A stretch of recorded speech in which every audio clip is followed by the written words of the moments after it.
Quando a gente descobriu os inibidores de recaptação de serotonina e eles têm menos efeitos colaterais, ou efeitos colaterais mais administráveis, esses efeitos passam em 3, 4 semanas também, eles viraram uma revolução.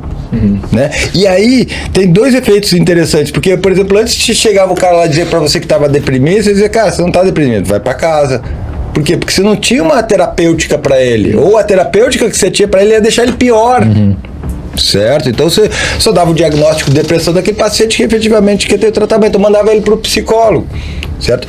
Com essa medicação, você começou a ter mais liberdade para medicar os pacientes, né? E daí virou a pílula da felicidade. Prozac. O Prozac. Fluoxetina. Porra, tomaram pra caralho. Isso, daí os psicólogos ficavam tudo alvoroçados, achando que ia ser uma concorrência. Aconteceu exatamente o contrário. Quando criaram essa medicação para trabalhar ou para melhorar a depressão, aumentou o número de pacientes no consultório. Te venderam uma explicação simples para um problema que nunca foi simples. Hoje, no canal Cortes de Podcast 2.0, trazemos um trecho do Sem Groselha Podcast. O papo foi direto ao ponto: depressão não é simplesmente falta de serotonina. A conversa passa pelo novo estudo que questiona essa teoria, por que ela ficou tão popular, o papel real dos antidepressivos, a diferença entre ansiedade e depressão, e entra em temas como inflamação cerebral, microbiota, glutamato e ketamina, mostrando por que a depressão é muito mais complexa do que te ensinaram. Sem mais delongas, bora pro vídeo. Poderiam falar sobre o novo estudo sobre serotonina e depressão? Acho que perguntaram isso também. Cara, é interessante isso, porque a teoria monaminérgica da depressão teoria antiga. A gente tem várias outras teorias sobre depressão. Né? Tem várias outras teorias. Neuroinflamação, diminuição do BNDF. Tem uma série de outras. Microbiota, disbiose. Isso. Essas teorias tentam explicar o causador. Isso, né? Então, dificilmente é um só, né? E uma era a teoria da serotoninérgica. A teoria, que é a teoria monaminérgica da depressão. Por que ela se tornou tão. Glutamatérgica também. Isso. Que o acetamina. Isso. Por que ela se tornou tão popular? Porque os remédios estão baseados nisso. Certo? Os remédios produzem efeito. Agora, a gente não sabe se essas flutuações na monamina, elas são causa ou um produto da depressão. Por exemplo... Mas a gente sabe que resolvendo elas, geralmente a gente tem respostas interessantes. Pode ser que no futuro a gente tenha mais medicamentos. Por que a gente não usa anti-inflamatórios na depressão? Porque não funcionou. Se tivesse funcionado... Mas a gente sabe que a depressão tem um componente de inflamação. Isso, uma subinflamação no cérebro. É basicamente assim, saiu uma meta-análise na Molecular Psychiatry ontem, eu acho, mostrando que a conclusão dos autores era que provavelmente a serotonina não está envolvida como fator causal da depressão. Sinceramente, não me assustou muito esse artigo, porque eu nem sei por que a classe de antidepressivos chamado de inibidores seletivos da recaptação de serotonina. Então você tem 2 neurônios, a serotonina cai na fenda e quando ela vai ser recaptada pelo neurônio, o medicamento bloqueia ali, ela fica mais tempo na fenda e o paciente apresenta uma melhor. Primeiro ponto. Os inibidores de recaptação de serotonina não são usados em todos os quadros depressivos. Eles são usados hoje, pelo que eu vejo grande parte na clínica, eles são usados mais para tratar ansiedade. Né? Ou uma depressão mais ansiosa. Porque tem depressão melancólica, tem depressão mais agitada, tem depressão mais ansiosa, tem o depressivo que dorme muito, tem o depressivo que dorme pouco, etc. A serotonina hoje, ela é uma boa definição de serotonina, eu tenho os recursos suficientes para sobreviver. Serotonina é meio que isso, é tipo assim, aumenta a serotonina, ela não gera necessariamente felicidade ou qualquer coisa assim, ela gera calma. Bem-estar. Por exemplo, você pega um paciente com TOC, transtorno obsessivo compulsivo, o tratamento é aumentando a serotonina. Por quê? Porque ele calma esses pensamentos que você tem de verificação e de desligar e ver se a porta está trancada e limpar tudo. Você acalma um pouco essas obsessões do paciente. Tal qual você eventualmente acalma essas obsessões num paciente com depressão ou esses pensamentos ruminatórios. Hoje, tem que pensar algumas coisas aí. Primeiro, você estudar... você criar um novo medicamento com psicoação, no cérebro é muito difícil, cara. Porque o cérebro é um órgão de difícil acesso. Você tem uma barreira chamada de barreira hematoencefálica que não é fácil cruzar. É um filtro. E é bom que não seja fácil cruzar. Porque o cérebro é um órgão muito caro, muito sensível. A gente tem pequenos espaços onde a corrente sanguínea consegue entrar em contato com células cerebrais, que a gente chama de órgãos circunventriculares, e que eles são específicos para aqueles neurônios medir determinados componentes no sangue, da corrente sanguínea. Mas imagina assim, todos esses componentes entrassem em contato com os neurônios, eles iam interferir completamente no processamento de informação. Então ele tem essa barreira, uma barreira química e mecânica. E olha que interessante, na década de 60, 70, 80, surgiu essa hipótese monoaminérgica.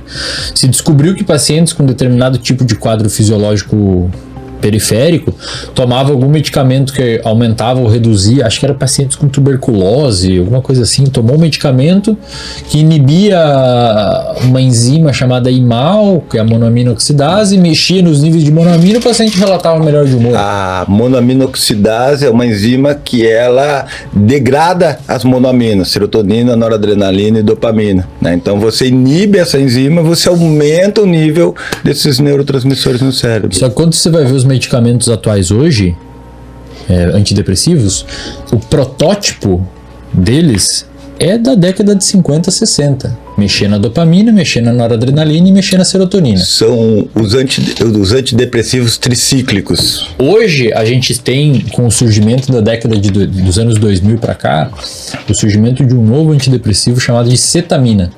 Cetamina é um anestésico veterinário que na década de 2000 se descobriu que em doses subanestésicas tinha efeito antidepressivo rápido. Sabia que os caras estão usando isso como droga na noite? Sim, faz tempo. Eu não Droga sabia. de abuso.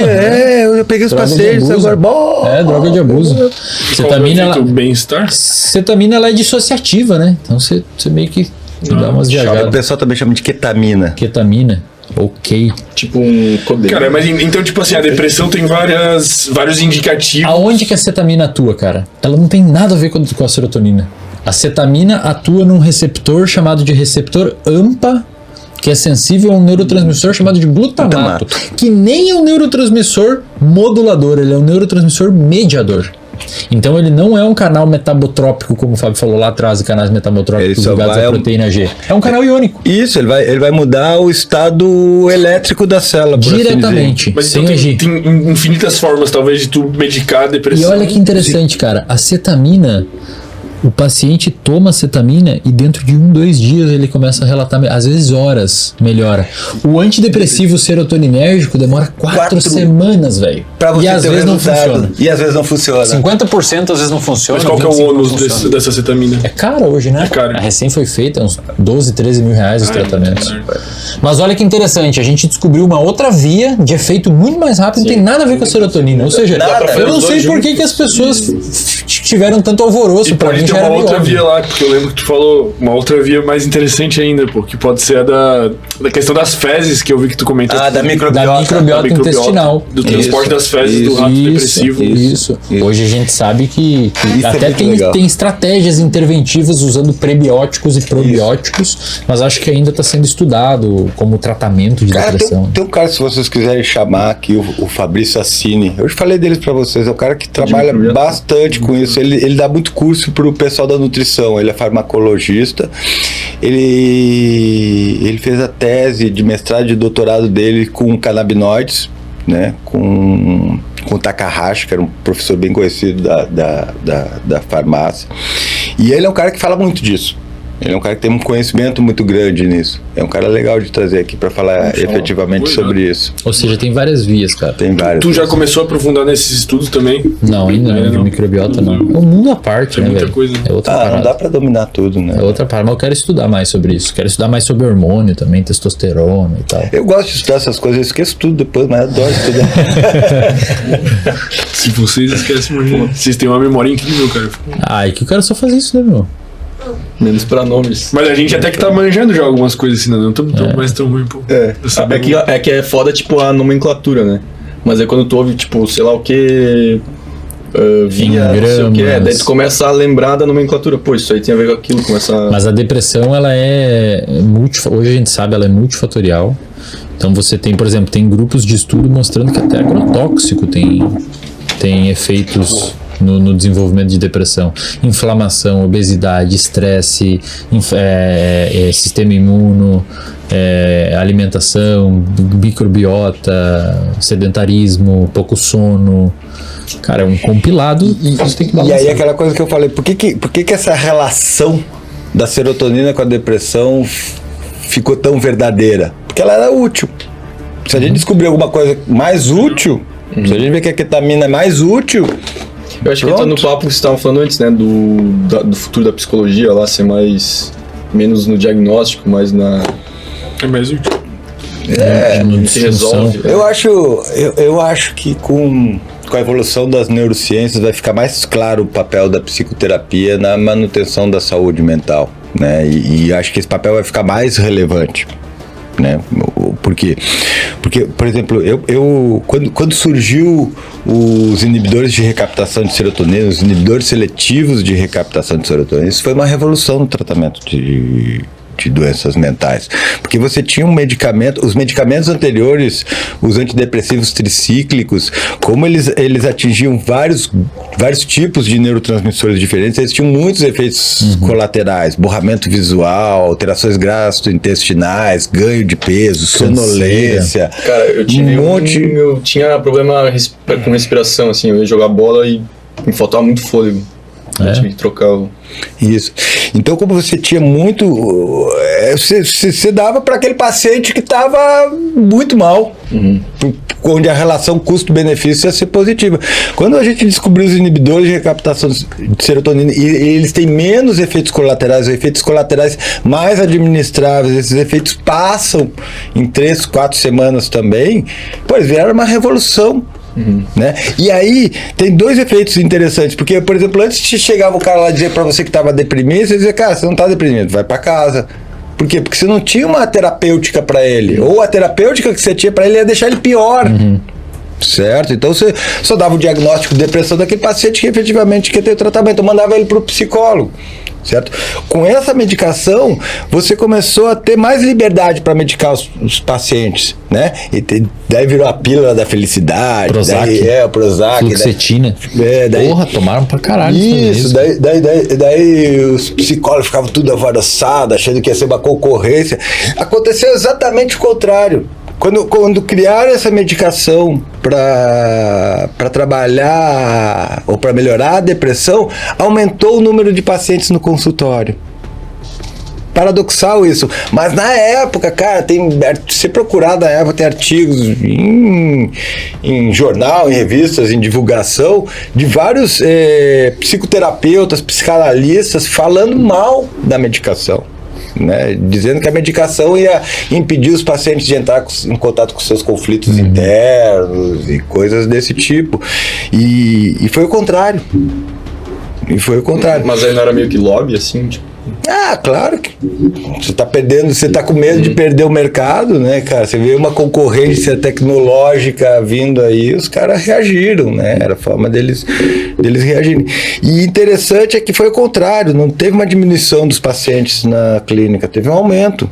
Do final da década de 90 para agora, cara, teve um aumento na procura muito grande por psicoterapia. E depois da pandemia, então? Nossa, depois da pandemia.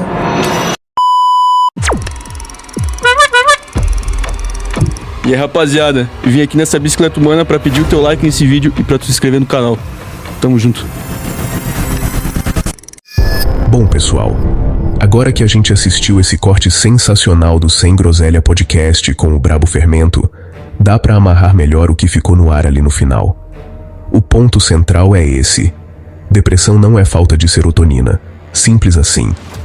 Essa ideia ficou popular porque era útil lá atrás, principalmente quando surgiram os primeiros antidepressivos que mexiam nas monoaminas. Funcionava em parte? Funcionava. Mas isso não prova causa. Prova só que mexer nessas vias pode aliviar sintomas em alguns casos. E o próprio Fermento deixou isso bem claro. Hoje a ciência já entende a depressão como multifatorial. Não é uma coisa só. Tem inflamação, tem sistema imunológico, tem eixo intestino-cérebro, tem microbiota, tem sono ruim, sedentarismo, estresse crônico, obesidade, trauma psicológico. É um combo, um efeito dominó. Olha, a serotonina, no máximo, entra como moduladora, não como a vilã ou a salvadora da história. Ela ajuda a regular calma, controle de pensamentos ruminantes, ansiedade, toque. Mas não é hormônio da felicidade coisa nenhuma. Isso é marketing mal feito que virou senso comum, sabe? E aí entra o ponto mais interessante que o papo quase encostou novas vias terapêuticas. Ketamina, por exemplo, que age no glutamato, mostra efeito antidepressivo rápido, coisa de horas ou dias, enquanto os serotoninérgicos demoram semanas, quando funcionam. Isso já quebra totalmente aquela narrativa simplista de que tudo gira em torno da serotonina. Sem falar nas pesquisas sobre inflamação cerebral, intestino, probióticos, hormônios, canabinoides. O jogo hoje é outro. A psiquiatria está saindo do modo tentativa e erro e indo para algo mais integrado com neurociência, nutrição, psicoterapia e estilo de vida. E isso puxa o último ponto que ficou forte: psicoterapia não perdeu espaço, pelo contrário. Com medicação ajudando a estabilizar, mais gente consegue entrar em terapia e se manter nela. Não é remédio contra terapia, é remédio com terapia. Quem vendia medo disso lá atrás estava mais preocupado com o mercado do que com o paciente. Resumindo, depressão não é fraqueza, não é falta de fé, não é falta de serotonina. É um problema complexo, biológico, psicológico e social. Quem simplifica demais ou está desatualizado, ou tá vendendo ilusão. Se você curtiu esse tipo de corte, esse aprofundamento sem papo raso, se inscreve aqui no canal Cortes de Podcast 2.0, deixa o like porque ajuda demais o canal a crescer e compartilha com quem ainda tá preso nessas ideias antigas. Tamo junto e bora pro próximo corte.